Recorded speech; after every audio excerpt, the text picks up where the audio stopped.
Friends, அனைவருக்கும் மாலை வணக்கம். இன்னைக்கு நம்ம என்ன வீடியோ பார்க்க போகிறோம்னு பார்த்தீங்கன்னா, மீன் வறுவல் தான் இன்னைக்கு வீடியோ பார்க்க போகிறோம். வாங்க ஃப்ரெண்ட்ஸ், வீடியோக்குள்ள போகலாமா? மீனை கழுவி சுத்தம் பண்ணி வச்சுருக்கேன். என்ன மீனுன்னு பார்த்தீங்கன்னா, இது நெய் வாழை மீன் சுத்தம் பண்ணி வச்சுருக்கேன்.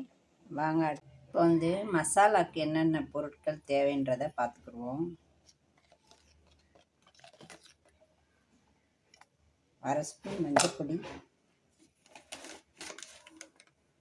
இது கலருக்காக காஷ்மீர் பொடி, இது ஒரு அரை ஸ்பூன் போதும்.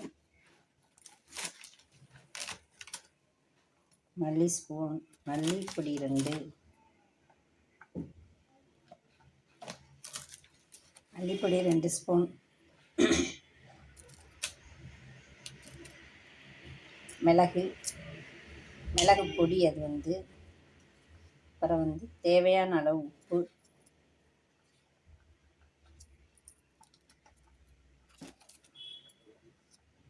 கார்ன்ஃப்ளவர் மாவு 2 ஸ்பூன்,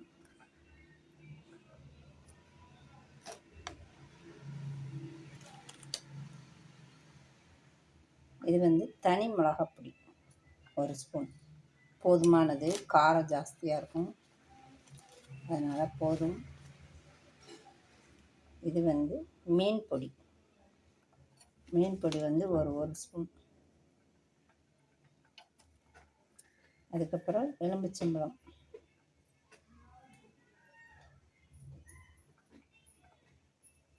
ஒரு அரைப்பழம்,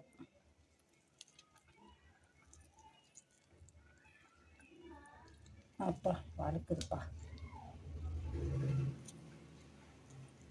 சாரை நல்லா புழிஞ்சு எடுத்துக்கோங்க.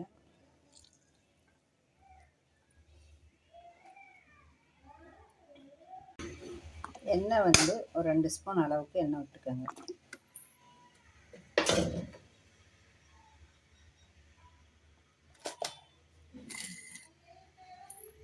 அவ்வளோதான் ஃப்ரெண்ட்ஸ், தேவையான பொருள். இது நல்லா மிக்ஸ் பண்ணணும். இந்த அளவுக்கு இருந்தால் போதும். மசாலா இந்த அளவுக்கு இருக்கணும். இது அப்படியே நம்ம மீனில் தடவி ஒரு அரை மணி நேரம் வச்சா போதும்.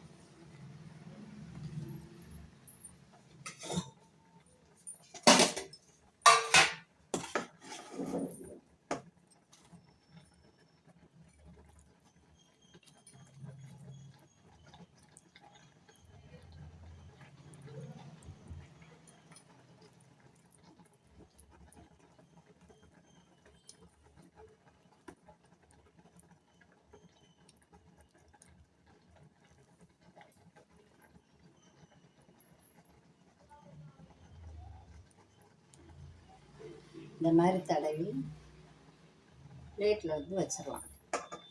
ஒரு அரை மணி நேரம் கழித்து நம்ம எண்ணெயில் போட்டு பொரிக்கலாம், இல்லை தோசைக்கல்லில் போட்டும் பொரிக்கலாம். அது உங்கள் இஷ்டம், எப்படி வேணுமோ செஞ்சுக்கோங்க.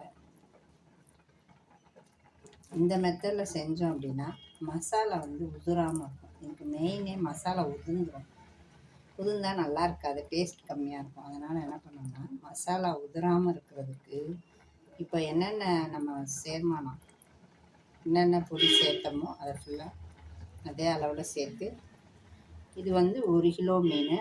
1 கிலோ மீனுக்கு நான் இந்த அளவு போட்டிருக்கேன். நீங்கள் எவ்வளோ மீன் இருக்கோ அதுக்கேற்ற மாதிரி நீங்கள் அளவு கூட்டிக்கலாம், குறைச்சிக்கலாம்.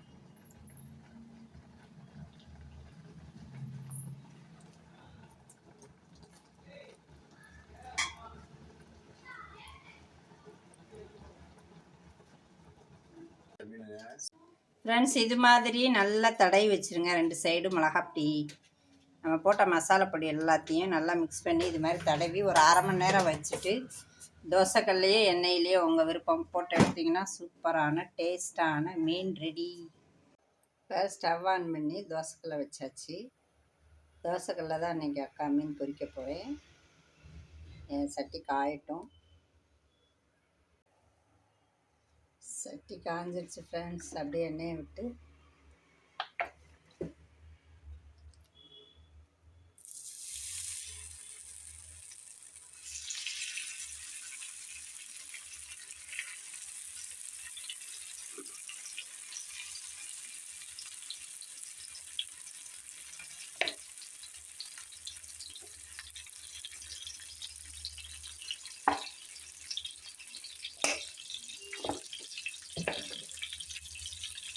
நல்லா வேகட்டும். ஒரு 2 நிமிஷம் 3 நிமிஷமாக நல்லா வெந்ததுக்கப்புறம் நம்ம திருப்பி விட்டால் தான் அந்த மசாலாலாம் உடையாமல் நல்லா வரும்.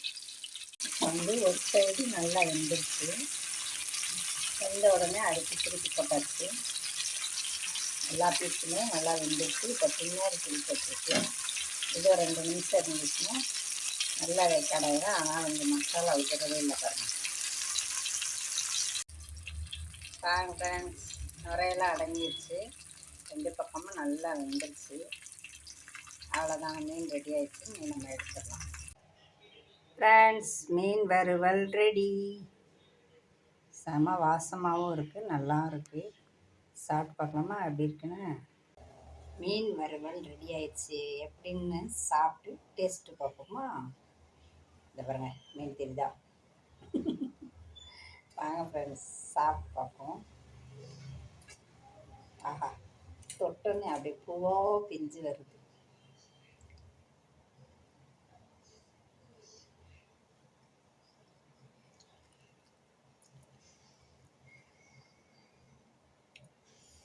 Wow, super.